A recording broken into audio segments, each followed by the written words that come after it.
tema da mensagem de hoje é coragem para fazer história. Quero provocar você hoje.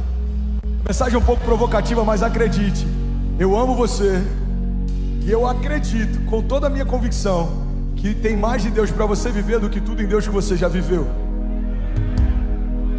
A nostalgia muitas vezes ela se funde com depressão ou tristeza. A nostalgia, ela parece até algo bonito, muitas vezes ela é romantizada, mas a verdade é que a nostalgia nada mais é do que uma mentira que me faz acreditar que o que eu vivi no passado é melhor do que eu ainda vou viver no futuro. Pessoas nostálgicas pararam no tempo, ancoraram a sua expectativa num tempo que não existe mais. Você já deve ter ouvido alguém falando, aquele tempo que era bom, aquela música que era boa, no meu tempo. Mas se eu acredito que tudo que a gente já viveu é melhor do que o que a gente vai viver, irmão, a minha esperança, ela está esvaziada. E se existe algo que eu aprendi com o Evangelho, é que a esperança mora no futuro. Fala para quem está do seu lado, a esperança mora no futuro, irmão. Por que a esperança não mora no passado? Porque o passado não existe mais, é um tempo virtual. Eu tenho memórias a respeito de algo que eu vivi, mas eu não posso viver. Você pode voltar para o passado? Ele não existe mais. Você tem memórias sobre como era, você tem lembranças de sobre como era. Você pega uma foto, e olha que louco, irmão, se você pegar uma Polaroid e tirar uma foto agora, aquilo que parece ser instantâneo, na verdade já é passado. Aquele frame não existe mais. Louco isso, né? Quantas vezes a gente tem uma falsa sensação de que aquela foto, ela capturou um momento. Na verdade ela me lembra de um momento que existiu, mas já passou. Quando você se arrumava, esse culto era futuro. Você já está no meio dele, daqui a pouco ele já se tornou passado. Olha que interessante, eu não sei nem porque eu estou brisando nisso. É por isso que eu amo pregar em 4 cultos. Cada mensagem vai para um lado diferente. Você está comigo ainda? Diga amém.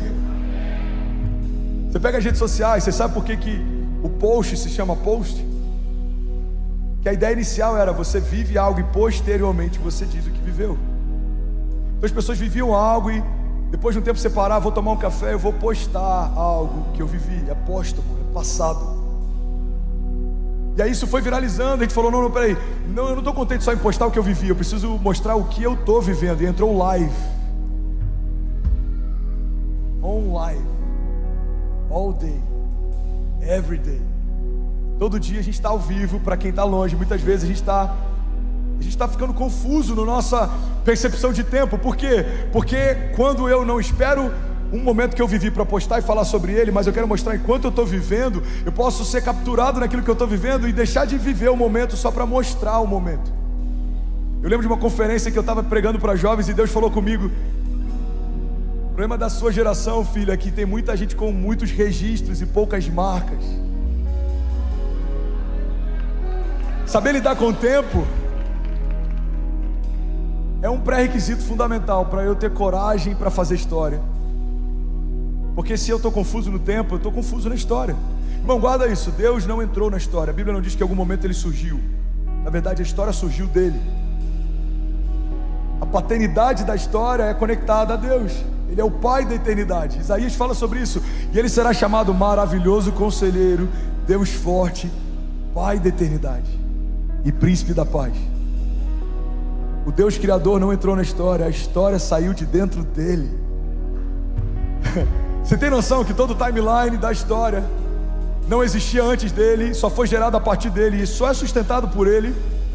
Então ter coragem para fazer história é entender que o meu cronos sempre vai estar submetido ao Kairos de Deus. Existe o tempo dos homens, os homens fazem planos, schedules, planejamentos, mas a Bíblia diz, não diga amanhã faremos, iremos, compraremos, porque ninguém é dono do seu amanhã. Diga então, se o Senhor permitir. Acabou virando quase que uma figura de linguagem, a gente utiliza sem nem saber o que está falando muitas vezes. Eu não quero trazer culpa para você, porque eu uso muitas vezes assim, cara, se Deus quiser vai dar certo. Mas na verdade, no princípio, no início, esse se Deus quiser é algo muito forte. Se Deus quiser, faremos algo glorioso. João diz que Ele é a videira verdadeira, nós somos os ramos, estamos enxertados nele. E fazemos todas as coisas a partir dele, porque sem ele, vocês não podem fazer coisa alguma. Se eu entendo que tudo que eu faço é a partir dele, eu preciso entender o tempo dele antes de estabelecer o meu. Porque o que é a minha agenda comparado à agenda dos céus. Deus já estabeleceu tempos e estações, promessas, palavras. Deus já estabeleceu algo que Ele vai liberar em 2022, 2023, 2024. Então, quando eu entendo isso, tem muito mais a ver com ouvir os céus para entender o que Deus já vai fazer, do que tentar ficar brigando com Ele no meu secreto para pedir o que eu quero que Ele faça. Você está comigo? Diga amém. Então discernir, Pai, qual é o teu projeto para 2022? Aonde eu me encaixo nele? O que você quer fazer em São Paulo, Brasil? Aonde é que eu coopero com isso? Jesus, eu quero fazer história com você, mas eu preciso entender o que Deus está fazendo na história. Eu preciso me envolver com os planos de Deus. Irmão, olha para mim. Se você quer entrar para a história de Deus, pastor, eu não quero entrar. Tem uns que falam, cara, eu não tenho essa vaidade. Irmão, Hebreus 11 é a galeria dos heróis da fé. Noé está lá, Abraão está lá, existem vários homens de Deus que estão lá, José está lá.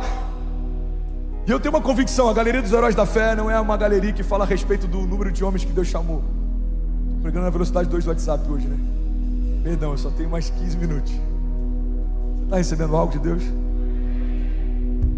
A galeria dos heróis da fé não reúne a quantidade de homens que Deus chamou. Já falei sobre isso, mas vai ser novo para alguém. A galeria dos heróis da fé fala a respeito da quantidade de homens que corresponderam ao chamado que Deus fez. Poderia ser 10 vezes maior, 100 vezes maior, 1000 vezes maior, ninguém sabe. Como Abraão, que correspondeu e se moveu, talvez outros milhares de Abraãos poderiam ter sido escritos na Bíblia, não como pai da fé. A paternidade só poderia ter sido dado para um, mas poderiam ter vivido coisas parecidas com o que ele viveu, ou tão gloriosas quanto em outras áreas. Mas a verdade é que a história que os céus contam sobre quem faz história com Deus não está limitada à quantidade de homens que Deus chamou, está limitada à quantidade de homens que corresponderam a esse convite. Existem bilhões de homens na face da terra, mas só alguns milhares deles estão fazendo história com Deus. Já parou para pensar nisso? Desde que o mundo é mundo, essa diferença entre o quanto a gente acessa de Jesus, usufrui de Jesus, está próximo de Jesus, isso sempre foi uma verdade. Quando Jesus estava andando na terra, a Bíblia diz que multidões o seguiam, alguns discípulos o acompanhavam, alguns discípulos escolhidos a dedo estavam sempre próximos, 3 eram íntimos e 1 ouvia as batidas do seu coração. Já parou para pensar aqui? Se pelo que a gente crê na nossa fé cristã, Jesus e o Pai são um, aquele discípulo ouviu as batidas do coração de Deus? Um homem ouviu as batidas do coração de Deus. Pastor, por que você está dizendo isso? Porque outros milhares acompanhavam ele de longe, alguns até de perto. Mas a Bíblia deixa bem clara que estar próximo de Jesus não significa usufruir tudo que ele carrega. Irmão, a Bíblia diz que Jesus parou quando uma mulher tirou virtude dele, e ele sentiu que algo diferente tinha acontecido. Filipe, a Bíblia diz que ele está andando e do nada ele para uma multidão e fala: não, peraí, alguém me tocou. Parecia até irônico. Os discípulos falam: Jesus, está todo mundo te apertando, tem uma multidão em torno de você. Ele fala: não, alguém me tocou diferente, saiu virtude de mim. Sim, irmão, é possível rodear Jesus e não usufruir de nada que ele carrega. Sim, irmão, é possível caminhar do lado dele e não chamar a atenção dele. É possível estar próximo do avivamento e não virar avivamento, não viver avivamento, não se tornar avivamento. É possível estar perto da glória e não experimentar a glória, e não usufruir da glória, e não passear na glória, e não habitar na glória. Então o que eu quero compartilhar com você nessa noite, provocar você, é que se você quer fazer história com Deus, o primeiro passo que a gente precisa fazer é provocar milagres, caminhar debaixo de um entendimento de que o meu clamor move o sobrenatural, as minhas orações têm poder. A Bíblia diz que se você clamar, Ele te dá resposta. Clama a mim e responder-te-ei, e anunciar-te-ei coisas grandes e insondáveis que não sabes. A Bíblia deixa claro que toda movimentação dos céus é uma resposta a um posicionamento da terra. Profetas disseram que haja chuva e choveu. Profetas disseram que caia fogo do céu e caiu. Profetas disseram que se abra o mar e se abriu. Profetas e homens de Deus andaram com Deus em meio a desertos, tempestades, dançaram com Ele no fogo. E o que eu quero lembrar para você é que o Deus que construía caminhos em meio a desertos continua fazendo isso. Deus continua à espera de homens que queiram fazer história com Ele. Usando uma analogia dos tempos de hoje, Ele é o maior investidor anjo que já existiu. A diferença é que os projetos não podem ser só seus, os projetos têm que ser dele. Ele te dá o sonho e a provisão para você continuar sonhando. Cara, isso é muito forte. Ele te faz a promessa e sustenta ela até que se cumpra. A Bíblia chama Ele de autor e consumador da nossa fé. Até a porção de fé que você carrega foi Ele quem deu. A Bíblia diz que Ele dá semente ao que semeia. A gente não é generoso em liberar muito, a gente só está dando algo que ganhou primeiro. É como um filho que teve um pouquinho cheio pelo pai, em algum momento tirou algumas moedas para o pai comprar um sorvete. Você deu o que primeiro recebeu. Já para pensar nisso? A tua identidade foi feita por Ele. A Bíblia diz que nos céus teremos um nome que ainda não é revelado. Os céus te chamam de um nome que nem você sabe, porque Deus te nomeou antes dos teus pais te nomearem. Uau! Deus te nomeou antes dos teus pais existirem. Às vezes a gente limita um pouco esse raio de ação de Deus. Cara, eu sinto uma graça tão diferente aqui hoje, amém? Uma das coisas que a gente mais ouve e impacta a gente é: Deus tem promessas para você desde o ventre da sua mãe. Deixa eu aumentar um pouco esse prisma. Deus tem promessas para você antes do ventre da sua mãe existir. Eu nasci em 88, na agenda dos céus. Deus não parou em 87 e falou: bom, vamos lá. Qual que são as crianças para esse ano? Qual que é a próxima season? Quem que vai engravidar aí? Miguel, quem que vai engravidar esse ano? Me passa aquela ação, deixa eu escolher aqui. O que está em falta lá? Cara, está faltando avivalista. Ah, bota esses 5 aqui. E profeta? Não, profeta até que tá bom. Eles estão confusos, mas eles estão indo bem. Não, irmão. Teu chamado antecede a tua existência. No plano geral, no blueprint de um Deus que pariu a eternidade, conhece toda a história, Ele sonhou com você antes de qualquer geração ser estabelecida. A Bíblia diz que Jesus, pela alegria que lhe fora proposta, suportou a vergonha e a dor. Que alegria era essa proposta para Jesus antes da cruz? Era ver você redimido, tua casa restaurada, essa igreja fluindo, a sua família vivendo promessas. Você imagina? Para um Deus que 1000 anos são como um dia são como 1000 anos, poder ver. A gente fala sobre essa experiência de quase morte. Alguém aqui já deve ter tido isso. Eu já tive isso. Comum você ouvir no meio de um acidente ou no meio de um tiroteio, passa um filme na cabeça. Alguém já viveu isso? Eu já ouvi alguém falando nisso. Cara, parece que tudo ficou slow motion e passou um filme na minha cabeça. Eu só pensava nos meus filhos, eu só pensava nos meus pais. Eu vivi isso em Las Vegas. 3 meses antes eu estava internado, meu coração quase parando, endocardite bacteriana aguda. Deus me curou, me tirou do hospital, eu ganho uma viagem, vou para Califórnia, resolvo pegar o carro e ir para Las Vegas. Quando eu chego lá, simplesmente na noite que eu chego, acontece o maior atentado terrorista com arma da história da América. Eu estava lá. Antes de você viajar, é bom perguntar para onde eu estou indo, para ver se o destino não é o mesmo. Eu lembro que naquele dia eu achei que eu pudesse morrer. No hospital eu nunca tive dúvidas, mas naquele dia eu falei: uau, eu acho que eu posso morrer aqui. Tensão, medo, terror. Em momentos como esse passa um filme na nossa cabeça. Eu só vou conjecturar aqui, tá? Imagino que talvez na mente de Jesus, que é o próprio Deus, antes da sua angústia mortal e se entregar numa cruz, imagina Ele lembrando da alegria que lhe fora proposta. Qual é a alegria que lhe fora proposta? Não é estar ao lado do Pai, Ele já estava. Não é ter a glória, Ele já tinha.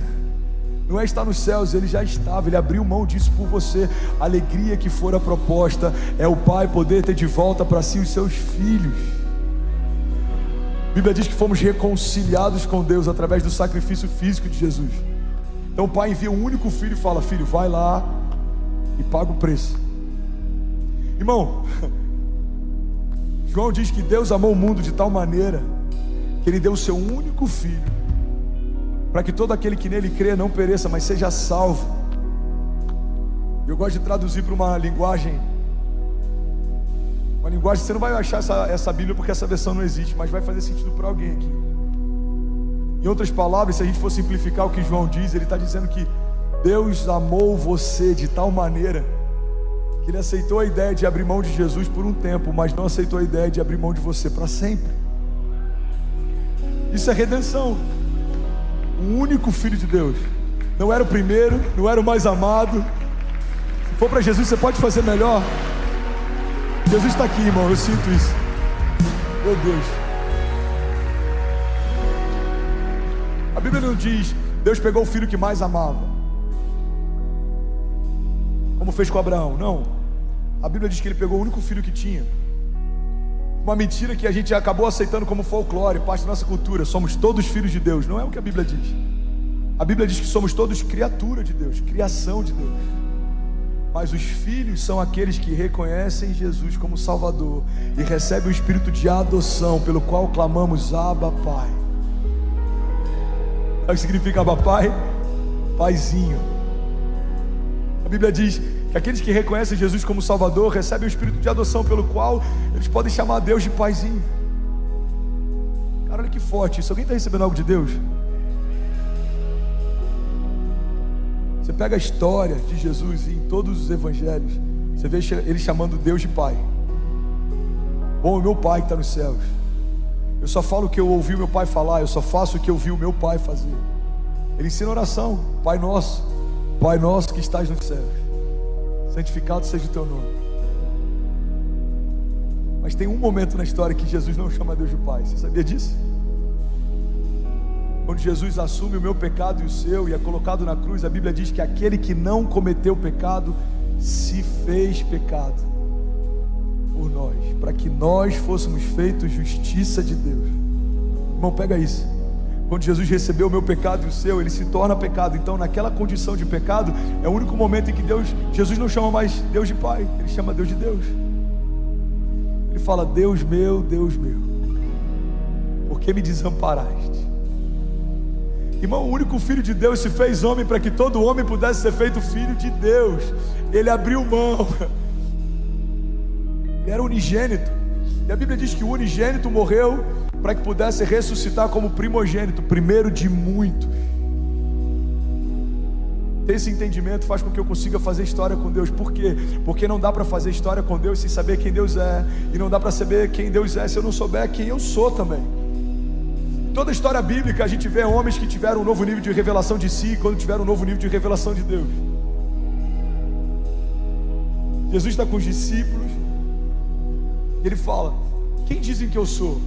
Aí alguns falam, alguns dizem que você é João Batista, alguns dizem que você é o profeta, que você é Elias, que você... Ele fala: tá, mas vocês, quem vocês dizem que eu sou? Aí Pedro tem uma revelação, ele fala: você é o Filho de Deus. Você é o Cordeiro de Deus que veio para tirar o pecado do mundo. Pega isso, irmão. Pedro tem uma revelação sobre Jesus. Jesus fala: Pedro, a revelação que você recebeu não foi nem carne nem sangue que te deu, mas foi o próprio Espírito de Deus. E a partir dessa revelação eu vou edificar a minha igreja. Tem muita gente que acredita que o que Jesus estava dizendo é: Pedro, tu és pedra e sobre você eu vou edificar a igreja. E daí vem a construção dos papas, os pais da fé. Mas na verdade o que Jesus está dizendo é: Pedro, você é pedra. No original é um fragmento de rocha. O que Jesus está dizendo é: você é um fragmento de quem eu sou. Se você pegar um geólogo, por exemplo, cara, que brisa, a palavra foi para outro lugar, é muito louco isso. Alguém está recebendo aqui de verdade? Se você pegar um geólogo, por exemplo, você quer pegar uma rocha gigante, se ele quebrar um fragmento dela, ele sabe todas as propriedades da rocha a partir do fragmento, porque é a mesma propriedade, são as mesmas características. O que Jesus está dizendo é: você é um fragmento de quem eu sou, a rocha, pedra fundamental. Logo você carrega as mesmas características que eu carrego. Eu vou dar para vocês a chave do meu reino. E aquilo que vocês ligarem na terra terá sido ligado nos céus, e aquilo que vocês desligarem na terra terá sido desligado nos céus. Pedro, a partir dessa revelação que eu sou Cristo, eu vou edificar a minha igreja. Você percebe que quando Pedro tem uma revelação de quem Jesus é, Deus libera uma nova revelação de quem Pedro é. Irmão, olha para mim, a geração mais confusa, com mais conflitos de ansiedade e depressão que já existiu na face da terra é a nossa. Segundo a OMS, daqui a poucos anos, se não me engano 8, na próxima década, a ansiedade vai ser o quadro debilitante que mais vai afetar pessoas na face da terra. Tem mais pessoas tirando a própria vida do que morrendo em todas as guerras. Tem mais gente vítima de suicídio do que de guerras. Tem mais crianças morrendo por aborto do que jovens sendo assassinados nas ruas. Por que você está falando isso, André? Porque uma geração que não sabe quem é uma geração que não sabe o que carrega. O inferno não está preocupado de você estar numa igreja. Você estar numa igreja não muda a tua história. Você saber quem é muda. Você saber o que você carrega muda. A Bíblia diz, olha para mim, irmão, que o mesmo Espírito que ressuscitou Jesus Cristo dos mortos habita em você. O que eu me sinto fazendo toda vez que eu subo para pregar é agitar essas águas paradas. Talvez alguns aqui nem sabem a fonte que carregam, o poder que carregam, a unção que carregam, e tudo que eu quero fazer é provocar você. Por quê? Porque você não foi chamado para assistir a história, você foi chamado para construir história. Você não foi chamado para assistir avivamento, você foi chamado para se tornar avivamento. Estava conversando sobre isso numa mesa essa semana, e um pastor me perguntou: André, você acha que Deus tem avivamentos específicos para um lugar? Eu falei, cara, na antiga aliança a gente vê algumas coisas acontecendo, tem promessas sobre Israel, sobre Jerusalém, tem várias coisas que Deus estabeleceu para um lugar, mas eu acredito que no que a gente está vivendo, os avivamentos e a promessa de Deus está estabelecida para um povo e para um tempo. Eu compartilhei com ele, eu falei, cara, eu lembro que há um tempo atrás o Chris Valentin comentou algo lá na Beth que eu achei tão poderoso. Ele estava orando, ele estava perguntando para Deus, por que você escolheu Redding? Se você já foi na Beth, se você já foi em Redding, você sabe que é um lugar pequeno, um deserto, no meio do nada, a logística é péssima.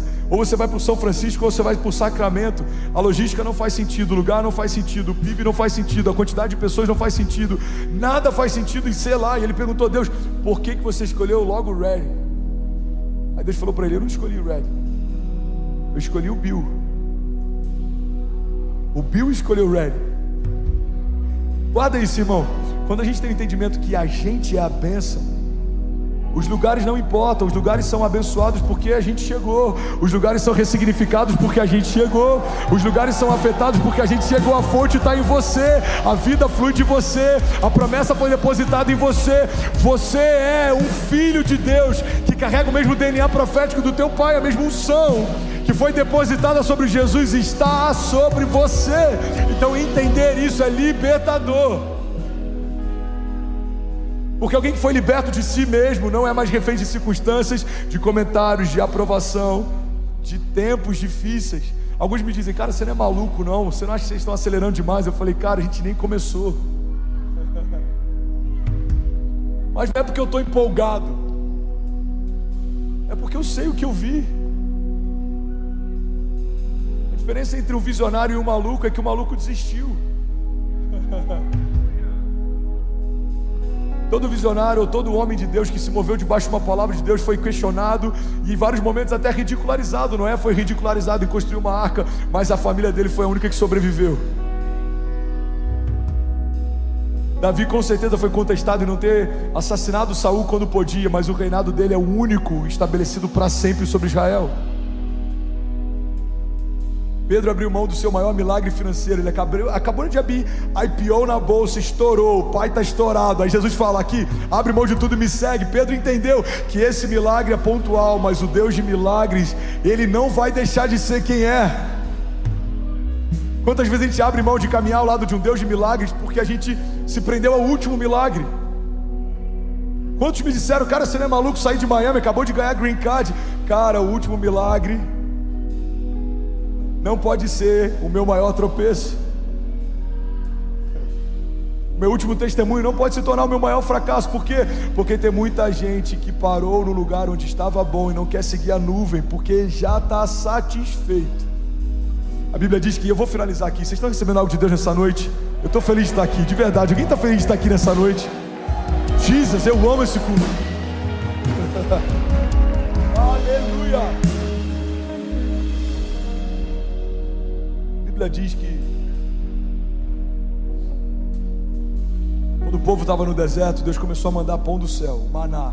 O maná era uma provisão diária que Deus dava no meio do deserto. Cara, o deserto foi um dos períodos mais loucos que a gente já viu de relação entre um Deus criador e a sua criação, porque a roupa não se desgastava, eles tinham comida que caía do céu. Se você já viu aquele filme Tá Chovendo Hambúrguer, parece super criativo, mas se você for na Bíblia, você vê que aquele filme já foi escrito há muito tempo atrás. Inclusive, não sei se você sabia, um fato histórico aqui, deixa eu abrir aqui. Você sabia que o primeiro McFish da história foi na Bíblia? Multiplicação de 5 pães e 2 peixinhos. O primeiro McFish em grande escala foi feito no deserto. Jesus multiplicou pães e peixes. Informação aleatória, Mas é legal para a gente quebrar o gelo. Você está comigo ainda? Diga amém. Então o maná, já ia falar o maná era o pão do céu que Deus enviava todos os dias para que o povo pudesse ser alimentado. E a Bíblia diz que Deus deu uma direção clara: não acumulem. Isso parece ser um princípio tão bobo, mas ele é tão poderoso e tem parado tanta gente.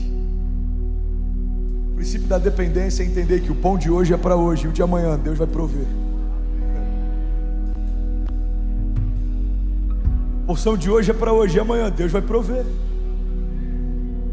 A alegria de hoje é para hoje e amanhã Deus vai prover. Eu lembro que quando eu fiz as cruzadas, Deus me deu uma direção muito clara. Nesse primeiro mover de cruzadas no Brasil, não retenha nada. Essa é a minha primícia, essa colheita não é sua. Eu lembro que tinha cidades, a gente tinha gasto 400 mil numa cidade, aí entrava 30 mil de oferta na noite. No dia seguinte eu derramava em outros homens de Deus que já me abençoaram. Por quê, irmão? Porque eu preciso crer que a porção de amanhã Deus vai prover amanhã. Cara, tem que pagar aérea, tem ainda hotel, tem o outro evento, tem a Cruzada de Salvador. Irmão, a porção de hoje é para hoje e amanhã Deus vai prover.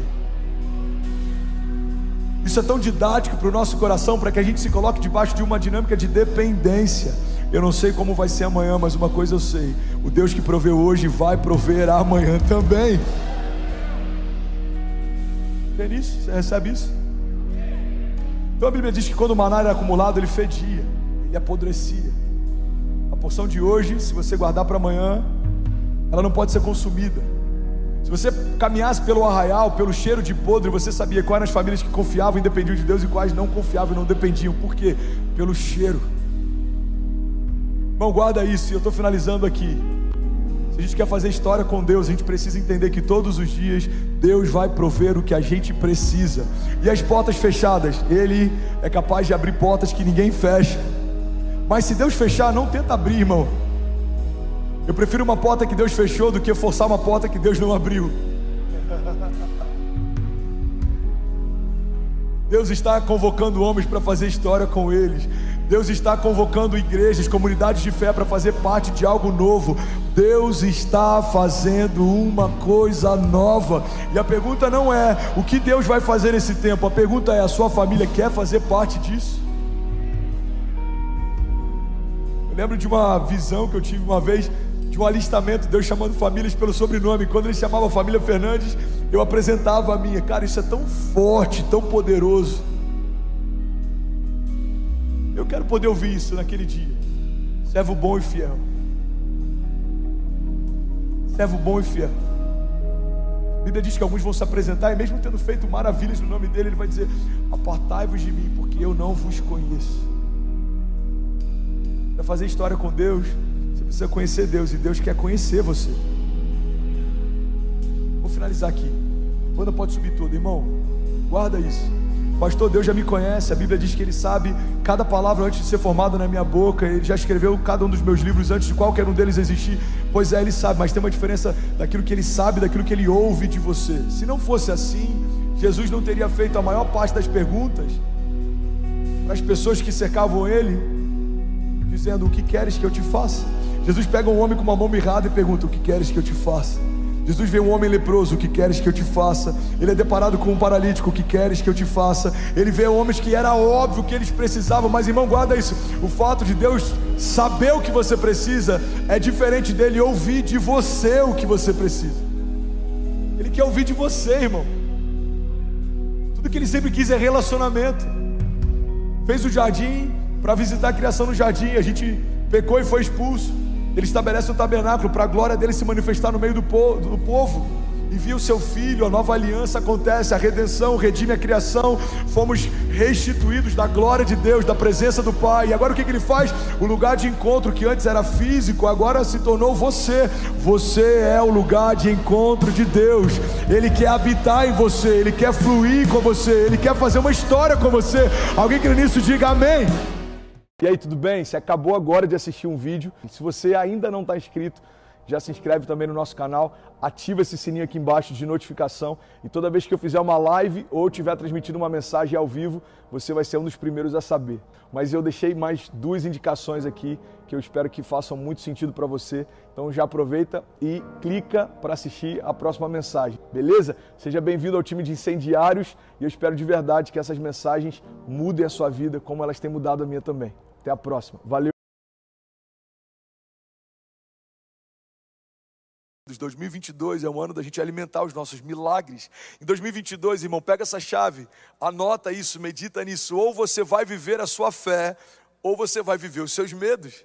Eu lembro de uma analogia que eu fiz algum tempo atrás sobre a tocha olímpica. É interessante porque a tocha olímpica, eu acho que ela talvez seja um dos símbolos que mais tem a ver com aquilo que a gente como igreja carrega. Em algum momento uma chama foi acesa e de tempos em tempos, de geração em geração, homens se esforçam para não deixar ela apagar. Então tem toda uma estrutura em torno daquilo para que a chama original ela seja transportada de mão em mão. Então você vê, por exemplo, na época da Olimpíada, é um evento que mobiliza milhares de pessoas. Pessoas vão passeando junto com a tocha ao longo das nações. Ela percorre todos os continentes, ela passa por várias cidades. Em cada cidade que ela vai, alguém tem a oportunidade de carregar aquela tocha e transportar até que outra pessoa assuma a responsabilidade de mantê-la viva. Irmão, a tocha olímpica nada mais é do que uma representação do nosso chamado em Deus. Nada mais é do que uma representação do ministério da reconciliação, daquilo que Deus chamou você para viver. A esperança viva que Ele depositou na tua casa não vai ficar presa nela, não vai ficar retida nela. Deus não quer só que aquilo que Ele começou a fazer na tua história se limite a você. Agora Deus quer que a esperança que Ele depositou em você se espalhe por aqueles que caminham perto de você. A Bíblia chega ao ponto de dizer que nós fomos reconciliados com Deus através do sacrifício físico de Jesus, mas não só isso.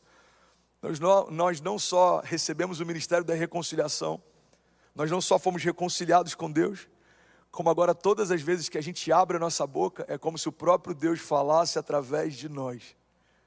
E essa é a minha oração nessa noite, irmão.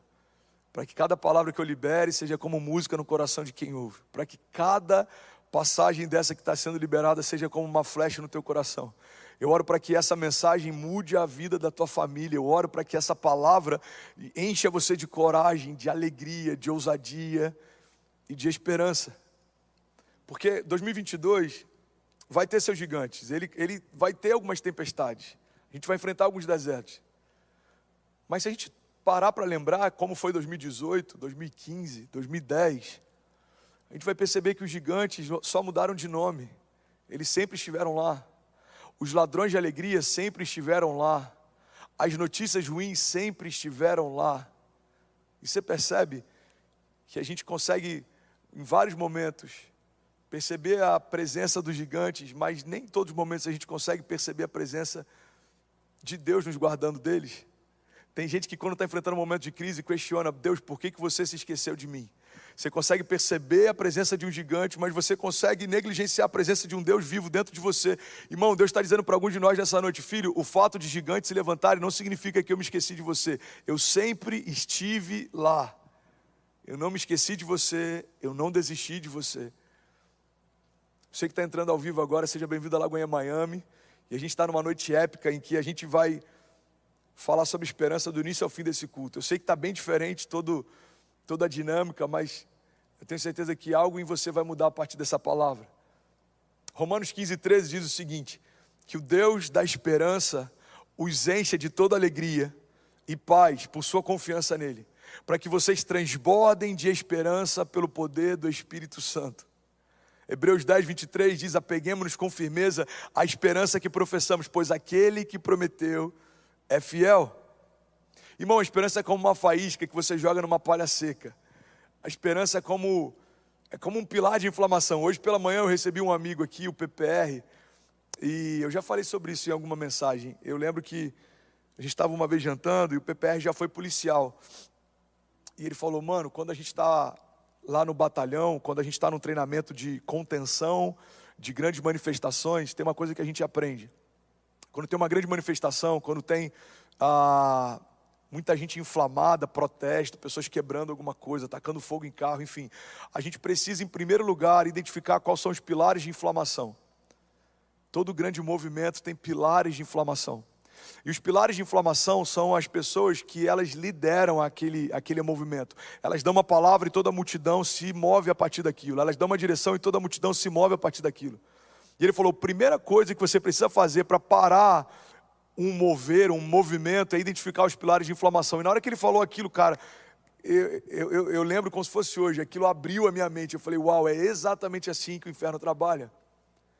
Ele percebe quem carrega uma esperança viva e tenta calar antes que as pessoas ao seu redor comecem a ser inspiradas por ele. É por isso que o inferno sempre tenta cessar uma revolução antes dela começar. É por isso que o inferno sempre vai tentar desencorajar você antes de você se lançar no novo. É por isso que o inferno vai sempre tentar diminuir as suas expectativas, ao invés de permitir que você volte a sonhar, porque a partir do momento que você volta a sonhar, ele não para mais você. É impossível parar um sonhador que entendeu o poder que em si habita. É impossível parar um homem que entendeu a identidade que carrega. Por isso que o inferno vai sempre tentar parar uma revolução antes dela nascer. O inferno tentou abortar Moisés antes dele se levantar. O inferno tentou abortar José antes dele governar. O inferno tentou abortar Jesus antes dele ser revelado. Os magos enviados para celebrar o Messias. Quando eles retornam, Herodes pergunta, aonde ele está? E por não saber onde estava, manda matar todos os meninos até 2 anos de idade. Porque ele sabia que uma esperança viva estava caminhando no meio do povo. Irmão, olha para mim, em nome de Jesus. 2022, você pode ser um pilar de inflamação, alguém que carrega uma esperança viva, portador de boas novas. Ou você pode se mover por notícias. Ou você pode estar pautando a tua história baseada em problemas. Irmão, problemas sempre existiram, mas eles são matéria-prima do milagre. As crises sempre aconteceram, mas elas são a melhor oportunidade para a gente ver Deus lutando por nós. Eu quero te encorajar em nome de Jesus a olhar para 2022 com a perspectiva certa. 2022 já é o melhor ano da nossa vida. 2022 é o ano do maior romper da nossa história. 2022 é o ano de Deus levantar improváveis e de Deus envergonhar aqueles que pensam que são. 2022 é o ano da nossa família, romper em fé, andar sobre as águas. 2022 vai ser exatamente como você crê que Ele é e como você declara que Ele é. Então abra a tua boca e profetiza. Abra a tua boca e libera palavras a respeito do teu ano. Eu tenho usado esse termo ultimamente, que é a oportunidade de desenharmos o nosso ano através de orações. Desenharmos 2022 através de orações. Eu queria te convidar, se você puder fechar os seus olhos, eu quero orar com você, Pai. Eu oro em nome de Jesus para que 2022 seja marcado por uma esperança viva. Eu oro para que 2022, a despeito de toda notícia ruim, de tudo que tem tentado remover de nós expectativa, Pai, a gente permaneça de pé. Eu oro para que 2022 seja um ano da gente te ouvir mais, da gente ter mais relacionamento com você. Eu oro para que 2022 seja um ano de romper sobrenatural. Eu oro para que 2022 seja um ano do Senhor renovar as nossas forças, do Senhor renovar a nossa alegria, do Senhor trazer à nossa memória aquilo que nos dá esperança. Eu oro para que quem está me ouvindo agora online, de qualquer lugar do mundo, seja completamente cheio da esperança viva. Deus, derrama sobre cada mente, sobre cada sentimento, sobre cada pensamento. Pessoas que têm carregado pensamentos de morte, pessoas que têm enfrentado ansiedade, depressão, crise de pânico. Eu oro em nome de Jesus para que a palavra que está fluindo aqui essa noite sejam como águas correntes. Águas correntes, Deus. Eu oro para que a tua unção venha como um bálsamo, descendo da nossa cabeça até a planta dos nossos pés. Pensamentos sendo colocados em ordem, ruídos cessando, sentimentos sendo alinhados com os seus, Pai. Eu oro em nome de Jesus, para que a nossa vida seja transformada, Pai, a partir dessa noite, para sempre, em nome de Jesus. Se você crê nisso, diga amém, amém, amém. Eu estou quase finalizando, mas eu queria compartilhar algumas revoluções que foram geradas por esperança. Sabe, ao longo da história, várias revoluções foram geradas a partir da esperança. Em 63, teve uma marcha sobre Washington. Você já deve ter ouvido falar em algum momento sobre esse dia. Foi o dia em que Martin Luther King estava liderando mais de 150 mil pessoas. E na capital dos Estados Unidos, ele discursa aquela frase que entrou para a história. Qualquer geração vai ouvir falar dessa frase em algum momento. Ele está com 150 mil pessoas e ele fala, I have a dream, eu tenho um sonho. Sabe, essa marcha para Washington, ela era movida por esperança. Em 89, tem um protesto na Praça da Paz Celestial. Você já deve ter visto um vídeo em algum momento daquele homem que enfrentou os tanques de guerra. Ele para na frente de um tanque, o tanque precisa parar, porque alguém decidiu enfrentar aquilo que ele entendia como sendo errado. A gente vê a queda do Muro de Berlim em 89, a gente vê o fim do Apartheid em 91, segregação racial na África do Sul, a gente vê a Primavera Árabe agora em 2011, e eu quero que você entenda que existe uma revolução sendo gerada por esperança acontecendo exatamente agora. Em Miami, num bairro chamado Little Haiti, um pastor brasileiro pregando em português, está tocando milhares de famílias ao redor das nações. No ano do Covid, a nossa marca foi o número de milagres de cura. No ano da incerteza, uma das coisas que a gente mais foi marcado foi em poder ser um canal de esperança para quem estava confuso. Quando parecia que tudo estava desabando, Deus deu a oportunidade da gente, mesmo tão pequeno, num bairro tão distante, num lugar tão improvável, ser levantado como um farol na vida de milhares de pessoas. Eu quero que você entenda, irmão, que a todo tempo existem revoluções acontecendo a partir da esperança. Talvez você é a única pessoa que acredita em Jesus na tua casa. Eu quero te lembrar que isso não é um problema, isso é uma oportunidade. Você vai poder declarar no final desse ano: eu e toda a minha casa serviremos ao Senhor. Talvez você está vivendo uma crise financeira e é uma excelente oportunidade de você experimentar em 2022 o Deus que provê, Jeová Jireh. Eu não sei qual que é a crise que você está enfrentando, irmão, mas eu vim aqui só te lembrar que para cada tipo de crise existe uma nova faceta do caráter de Deus para a gente conhecer. Você está numa crise financeira? Muito prazer, eu sou o Deus da provisão. Você está com um problema de saúde? Muito prazer, eu sou o Deus que cura. Você está confuso? Muito prazer, eu sou o caminho, a verdade e a vida. Deus está dizendo para cada um de nós, irmão, não importa o tamanho da tua crise, eu não deixei de ser quem eu sou. Alguns religiosos mandam perguntar para Jesus quem ele diz que é, afinal. Ele é um profeta? Ele é reencarnação de Elias? Ele é a voz que clama no deserto? Ele é João Batista? Quem é você? E Jesus se apresenta dizendo: eu sou o que sou. Quero que você entenda isso, irmão. Jesus é exatamente aquilo que você precisa. Ele é cura para toda enfermidade, Ele é liberdade para todo cativeiro, Ele é direção para todo confuso, Ele é a paz que excede todo entendimento, Ele é o maravilhoso conselheiro, Ele é o Deus forte, Pai da eternidade, Príncipe da paz. Ele é o Senhor dos exércitos, Ele é o princípio e o fim da nossa história. Irmão, guarda isso em nome de Jesus. Não existe nenhuma crise que você enfrente hoje que seja maior do que o poder de Deus que em você habita. A palavra chega ao ponto de dizer que maior é o que está em nós do que tudo aquilo que se levanta ao nosso redor. Romanos 5,5 diz que a esperança não nos decepciona, porque Deus derramou o seu amor nos nossos corações por meio do Espírito Santo que Ele nos concedeu. Salmos 39, o salmista mais uma vez se pergunta: agora, Senhor, que hei de esperar? E no versículo seguinte ele responde: a minha esperança está em Ti. E aí, tudo bem? Você acabou agora de assistir um vídeo. Se você ainda não está inscrito, já se inscreve também no nosso canal, ativa esse sininho aqui embaixo de notificação e toda vez que eu fizer uma live ou estiver transmitindo uma mensagem ao vivo, você vai ser um dos primeiros a saber. Mas eu deixei mais 2 indicações aqui que eu espero que façam muito sentido para você. Então já aproveita e clica para assistir a próxima mensagem, beleza? Seja bem-vindo ao time de incendiários e eu espero de verdade que essas mensagens mudem a sua vida como elas têm mudado a minha. Compartilhar é sobre obediência. Você pode repetir isso comigo só para parecer mais didático? Diga obediência. Sabe o que eu acho interessante em relação à obediência? É que a obediência, ela precisa ser precedida por uma direção. Cara, pega essa chave. É tão simples, mas é tão poderoso. A obediência precisa ser precedida por uma direção. Pastor, eu ainda não entendi. Eu vou te explicar. É impossível obedecermos se não recebermos de Deus uma direção primeiro. Todo homem, todo herói da fé, todos aqueles que mudaram a história, todos aqueles que abalaram a terra, todos aqueles que transtornaram o mundo, antes de obedecer, receberam uma palavra. Então Deus dá uma palavra para Abraão: sai da tua terra e vai para o lugar que eu vou te mostrar. Deus dá uma palavra para Noé, Deus dá uma palavra para Davi, Deus dá uma palavra para Pedro. A gente pega agora na nova aliança, Deus dá uma palavra para Paulo.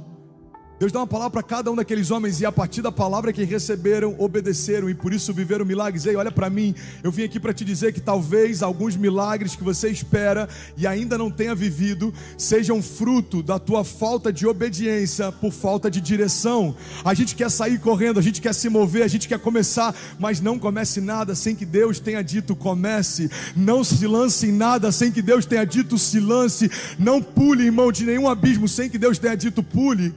A verdade é que a gente tem coragem muitas vezes de se lançar em abismos, mas quantas vezes tivemos medo de nos lançarmos em uma direção de Deus?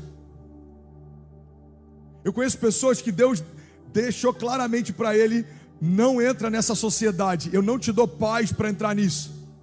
E ele insiste e entra.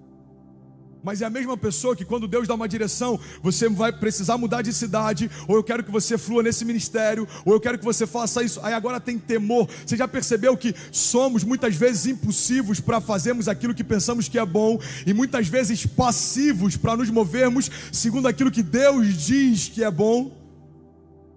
Obediência gera milagre, irmão. Obediência gera milagre. Obediência gera milagre. E eu sei que principalmente na minha geração, principalmente entre os mileniais, a palavra obediência, ela vem sempre carregada com sentidos que não são tão bons. Obediência para a gente a gente de forma inconsciente pensa em alguém mandando e a gente tendo que se submeter mesmo sem concordar. Mas é isso. Obediência, muitas vezes a gente pensa em hierarquia. Mas é isso. Eu vi algo que eu fiquei muito triste esses dias, um pastor até relevante da nova geração, dizendo que,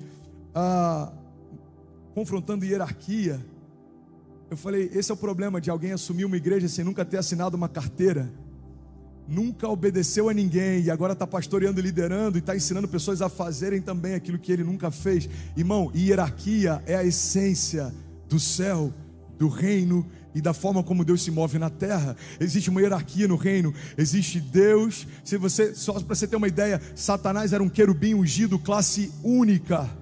Abaixo dele você tinha querubins e serafins e anjos. Então a gente precisa entender que existe uma hierarquia nos céus, e existe uma hierarquia na terra também. Existe hierarquia nas igrejas, e existe hierarquia nas empresas também. Existe hierarquia sobre os filhos e nas estruturas familiares também. A confusão da nossa geração é que mulheres querem ser como homens, mas nunca serão. Você sabe por quê? Porque você tem qualidades que os homens não têm.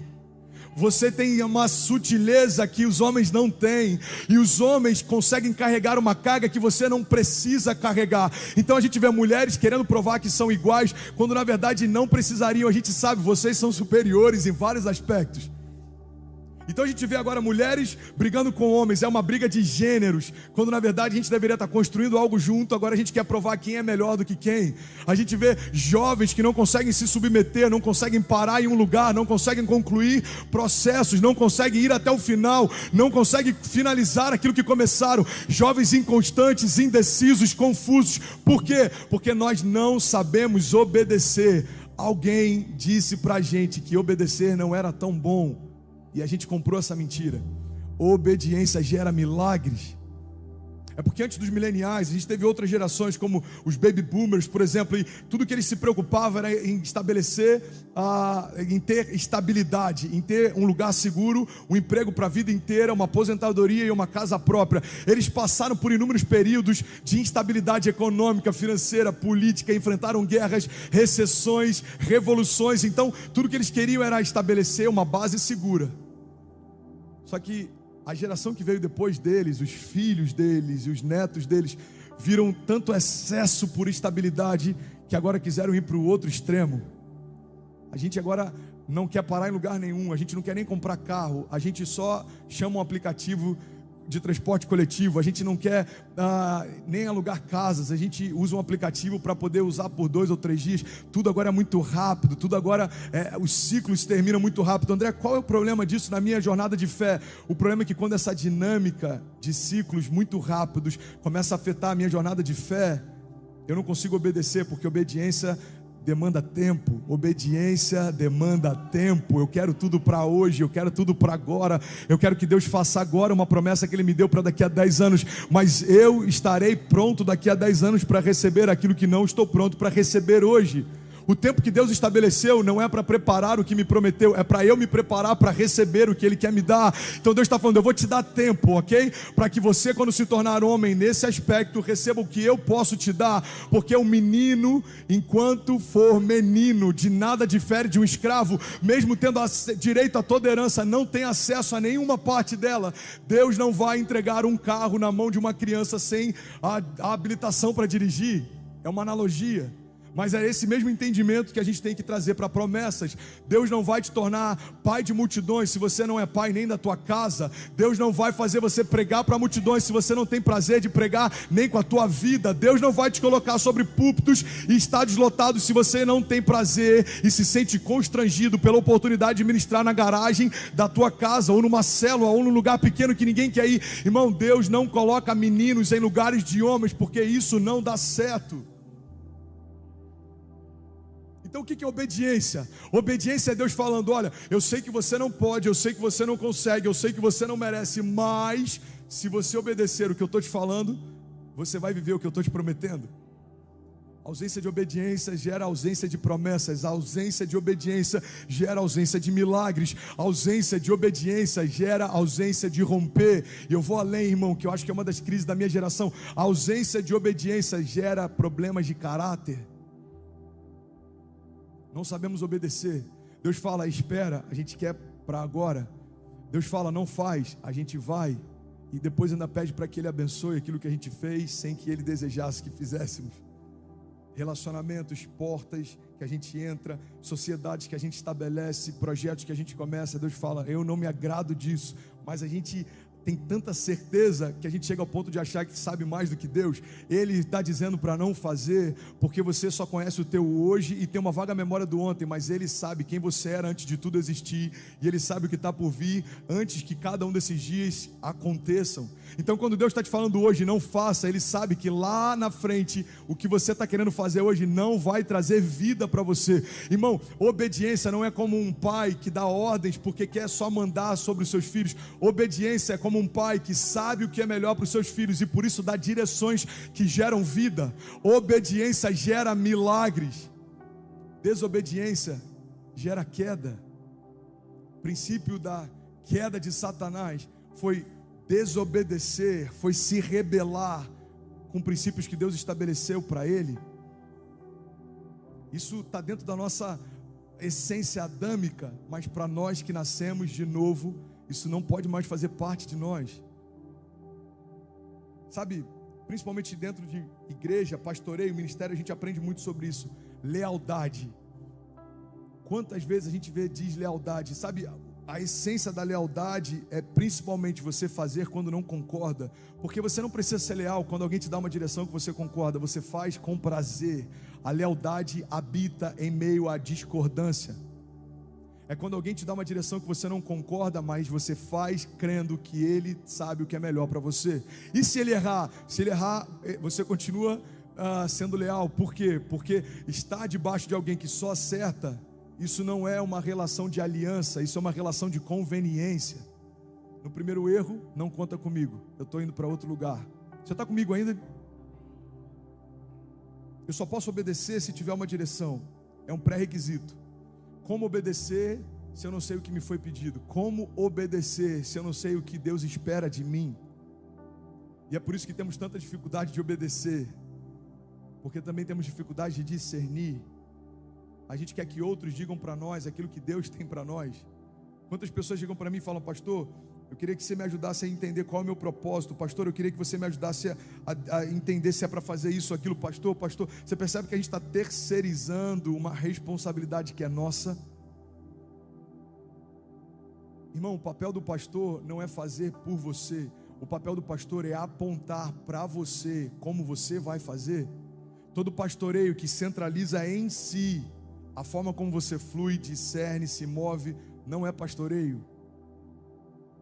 O pastor, ele ensina, aponta o caminho, e agora você vai por conta própria, com a autoridade, o sacerdócio real estabelecido por Deus. Está lá em 1 Pedro 2,9, todos nós agora nos tornamos reis e sacerdotes.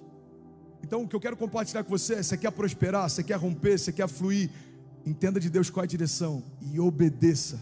Esteja pronto para pular quando Ele disser pule. Esteja pronto para se mover quando Ele disser move. Esteja pronto para parar quando Ele disser agora não. Esteja pronto e tenha prazer.